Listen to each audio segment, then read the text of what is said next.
আসসালামু আলাইকুম প্রিয় দর্শক, আশা করি আল্লাহর রহমতে সবাই সহিসালামতে ভালো আছেন। আমি আজকে বানাবো মসুর ডাল ভুনা। মাছ মাংসের স্বাদ গো হার মানাবে যদি আপনারা এইভাবে মসুর ডাল ভুনা করে নেন। এতই মজা হয় যে রুটি পরোটা দিয়ে খাইতে খুবই ভালো লাগে, আর গরম ভাতের সাথে আপনারা খেয়ে নিতে পারেন। এক প্লেট ভাত সেটে ফুটে খুব সহজে আপনারা তাড়াতাড়ি নিমিশে শেষ করতে পারেন। তাহলে চলুন দেরি না করে শুরু করি। এখানে 1 কাপ মসুর ডাল ধুয়ে ভালো করে পানিটা ঝরিয়ে নিয়ে নিছি। তারপর একটা হাঁড়িতে আমি দিয়ে দিলাম, আর এর সাথে আমি দিয়ে দিব পরিমাণ মতো কিছুটা পানি, যেহেতু মাখা মাখা আমি ভুনা করে বেশি পানি দিব না।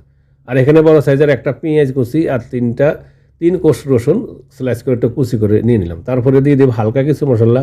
1 চা চামচ দিলাম হলুদ গুঁড়া, আধা চা চামচ জিরা গুঁড়া, আর আধা চা চামচ দিব ধনিয়া গুঁড়া। আমি আর কোনো মশলা দিব না, অল্প মশলাতে আমি আজকের এই ডালটা রান্না করে নিয়ে নিব। আর এরপর যে আমি ঢাকনা লাগে চুলার হিটটা হাইতে রেখে 4-5 মিনিট একটু বলক আসার পরে চলে আসলাম।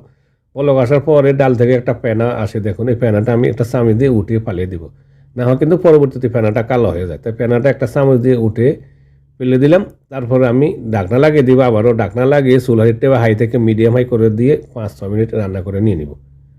মিডিয়াম হাইটে রেখে আরও 5-6 মিনিট রান্না করে নেওয়ার পরে আমি চলে আসলাম।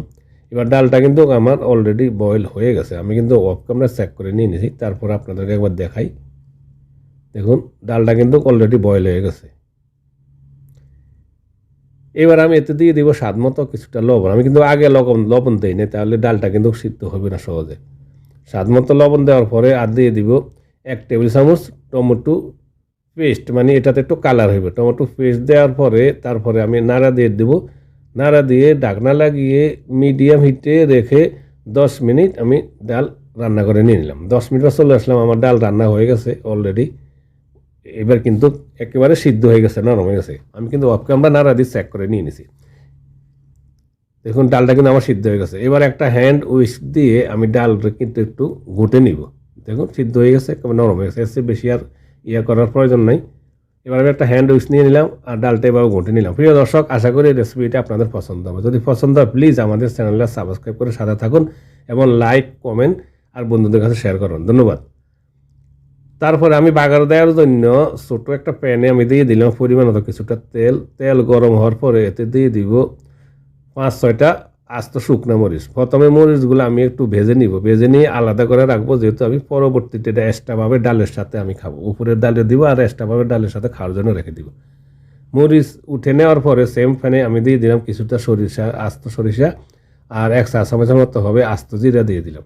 আর দিয়ে দিলাম কয়েকটা কারি পাতা, প্রায় 10-12টা হবে।